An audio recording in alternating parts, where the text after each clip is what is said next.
बहू, कम से कम इतने तो कपड़े पहन के शरीर ढक जाए। मम्मी जी, ये आजकल का ट्रेंड है, आप नहीं समझेंगी। तेरा नाम बर्फी है, तो उर्फी जावेद बनने की कोशिश मत कर, नहीं तो हमारे कर्म ही फूट जाएंगे। क्या तूने सोच ही लिया है कि हमें इस मोहल्ले से निकलवा कर ही मानेगी? मम्मी जी, तब बोलिएगा जब मेरे आगे पीछे कैमरा वाले घूमेंगे, लोग मेरी फोटो लेने के लिए लाइन लगाएंगे। हाँ। बर्फी शॉर्ट ड्रेस पहने हुए मटकते हुए अपने कमरे में चली जाती है। कल के लिए कुछ न्यू ड्रेस बनवा लेती हूँ, हर जगह मैं नजर आऊंगी। चलो चलती हूँ मास्टर जी के पास। बर्फी शहर के सबसे बड़े मास्टर के पास जाती है और कहती है, ओह मास्टर जी, मुझे अर्जेंट में एक ड्रेस बनवानी है। अभी मुझे परेशान मत करो, मेरे पास टाइम नहीं है। मास्टर जी, आप तो ऐसे कह रहे हैं जैसे सही में मनीष मल्होत्रा हूँ। सब आपको इस शहर का मनीष मल्होत्रा कहते हैं, लेकिन आप हो नहीं। आप इस बर्फी का ड्रेस बनाने से मना कर रहे हैं, एक दिन आप बहुत पछताओगे। हाँ। तुम बर्फी हो, कोई उर्फी जावेद नहीं जो इतने तेवर दिखा रही हो। बर्फी मास्टर को मुंह चिढ़ाकर चली जाती है। रास्ते में सभी बर्फी को देखकर आपस में बातें करने लगते हैं और बर्फी सोचती है, सब मुझे ही घूर रहे हैं, मेरी अदाओं और कपड़ों से सब मुझे उर्फी जावेद समझ रहे हैं। बर्फी दूसरे मास्टर के यहाँ पर जाती है और उसे छोटे से कपड़े का एक टुकड़ा देते हुए कहती है, मुझे कुछ डिजाइनर सा चाहिए, इस कपड़े को सिल दीजिए।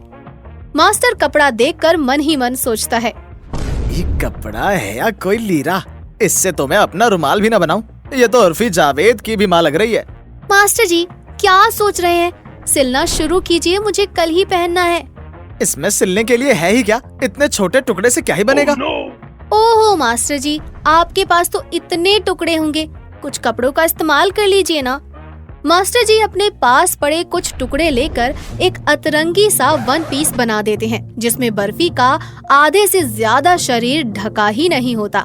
ड्रेस देखकर बर्फी मास्टर जी के हाथों को चूमते हुए कहती है, वाओ मास्टर जी, वाओ, ऐसी ही कोई ड्रेस मैं ढूंढ रही थी इतने दिनों से, वो भी, लेकिन कोई बना ही नहीं पा रहा था। देख लेना मास्टर जी, इस बर्फी के कारण आप कितने फेमस हो जाएंगे। मनीष मल्होत्रा के बाद कहीं आपका ही नंबर ना आ जाए। Thank you, thank you. Barfi इतरा कर चली जाती है और मास्टर जी मुंह चढ़ाते हुए कहते हैं, सुबह सुबह भुखाने के लिए कौन कौन आ जाते हैं, कोई ताकी भी ना इसके आगे। आई है बड़ी उर्फी जावेद बनने, जैसे उसकी इज्जत वैसी इसकी होगी। बर्फी ड्रेस लेकर घर चली जाती है। हॉल में पैकेट पड़ा देखकर संतोष पैकेट खोलकर वो ड्रेस निकालती है। ड्रेस देखकर उसका मुंह खुला का खुला रह जाता है। ये तो दिन पर दिन हद करती जा रही है, बेशर्मी की भी कोई हद होती है। क्या हुआ मम्मी जी, आप चीख क्यों रही हैं? अरे चीखूं नहीं तो क्या करूं, कहाँ पहनेगी इसे, सब कुछ तो दिखेगा ही इसमें। मैं कभी ये नहीं सोचती हूँ कि क्या दिखेगा और क्या नहीं, मैं बस फैशन और ट्रेंड को फॉलो करती हूँ, समझी मम्मी जी। अगले दिन बर्फी अपने पति साहिल के साथ न्यू ड्रेस पहनकर घूमने के लिए निकल जाती है। बर्फी को इतने ओपन ड्रेस में देखकर सब अपने घर और दुकान से निकलकर बर्फी को देखने के लिए खड़े हो जाते हैं। क्या हॉट दिख रही है, आ गए तो किसी भी पानी से न बुझे। कैसी औरत है ये भी क्यों पहनी हो, इसे भी उतार दो। लोग बर्फी और उसकी ड्रेस पर अलग अलग टिप्पणियां करने लगते हैं। तभी कुछ मीडिया वाले वहां पर आ जाते हैं और बर्फी की फोटो लेने लगते हैं। फोटो क्लिक करवा के बर्फी खुशी से पागल हो जाती है। फिर मीडिया वाले उसका इंटरव्यू लेने लगते हैं। मैडम, आप किसी सेलिब्रिटी से कम नहीं दिख रही हैं, आपको देखकर तो उर्फी जावेद भी एक बार कम पड़ जाए। ये सब आप लोगों का प्यार है बस। तभी लोगों की भीड़ में से एक आदमी आता है और कहता है, जो पहना है वो भी उतार दो, कैसे कैसे कपड़े पहनकर आ जाती हैं। तीखे कमेंट सुनकर बर्फी आग बबूला हो जाती है और कहती है, मेरी बॉडी है, मैं जो पहनूं जैसे पहनूं, किसी को मेरे ऊपर कमेंट करने का कोई राइट नहीं है। मुझसे जलने वाले बहुत हैं, मैं बर्फी हूँ, अगली बार कुछ कहने से पहले सोच लेना, समझे? मैडम शांत हो जाओ, कुछ दिनों में आप एक सेलिब्रिटी बन जाएंगी, आपको तो इन सब की आदत डाल लेनी चाहिए। कुछ लोगों को मुंह तोड़ जवाब देना ही पड़ता है।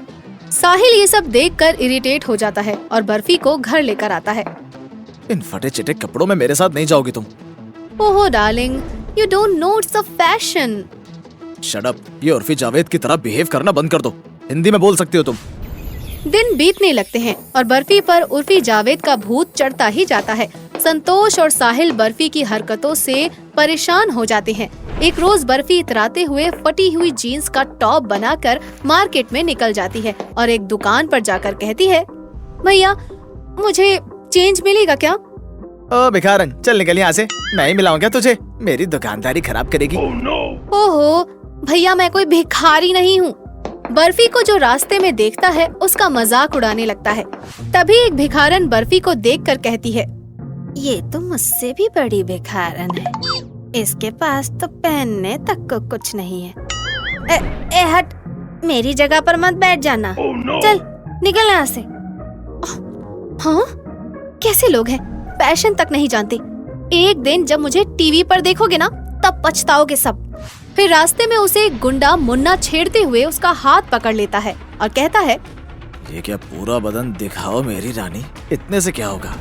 गुंडे मवाली, सुंदर लड़की देखकर छेड़ते हो? घर में माँ बहन नहीं है क्या तुम्हारे? बर्फी मुन्ना को एक तमाचा मारती है और चिढ़कर अपनी कार की ओर जाती है। तभी वो देखती है कि उर्फी जावेद अपनी गाड़ी से निकल रही है। बर्फी उसके पास जाती है और उर्फी जावेद उसे देखकर कहती है, ओह वाह, ये तो मैं हूँ, तुम बिल्कुल मेरी ही कॉपी हो। How cool, you are my role model. But यहाँ के लोगों को कौन बताए मैम? भाड़ में जाए दुनिया, हम बजाएंगे हारमोनिया। तभी संतोष बाजार में दोनों को देखकर कहती है, एक कम थी जो दूसरी आ गई। अरे बर्फी, अब तुझे घर आने की जरूरत नहीं है, तू इसी के साथ रहे अब। संतोष बर्फी को अपने घर से निकाल देती है और उर्फी जावेद कहती है, मैं तो यहाँ से जा रही हूँ, लेकिन बहन तुम इस शहर में मेरे नाम को खत्म होने मत देना, चाहे इसके लिए तुम्हें कुछ भी करना पड़े। एक दिन मेरी तरह तुम भी लोगों की नजर में आ जाओगी, समझी? Good luck. उर्फी जावेद चली जाती है और इधर बर्फी अकेले रहने लगती है और अतरंगी कपड़े पहनकर इधर उधर घूमने लगती है। तभी मुन्ना गुंडा बर्फी को किडनैप कर गाड़ी में डालकर ले जाने लगता है। अब मैं तुम्हें अपना बनाकर रहूंगा, उस दिन तो तुम बच गई मुझसे, अब तुम्हें कौन बचाएगा उर्फी जावेद? बचाओ, कोई है, प्लीज हेल्प मी, बचाओ। बर्फी की आवाज सुकृति सुन लेती है। लगता है बर्फी कोई मुसीबत में फंसी है, मुझे उसकी मदद करनी होगी। सुकृति बर्फी की गाड़ी का पीछा करती है और जहाँ मुन्ना उसे छुपाता है वो जगह देख लेती है।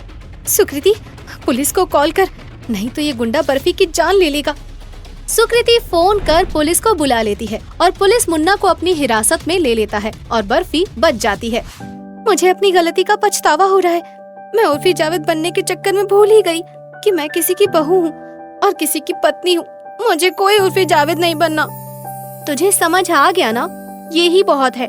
बर्फी अपने ससुराल चली जाती है और संतोष और साहिल से माफी मांगते हुए कहती है, मैं बस इस घर की बहू बनना चाहती हूँ मम्मी जी, मुझे माफ कर दीजिए। साहिल और संतोष बर्फी को माफ करके उसे वापस अपना लेते हैं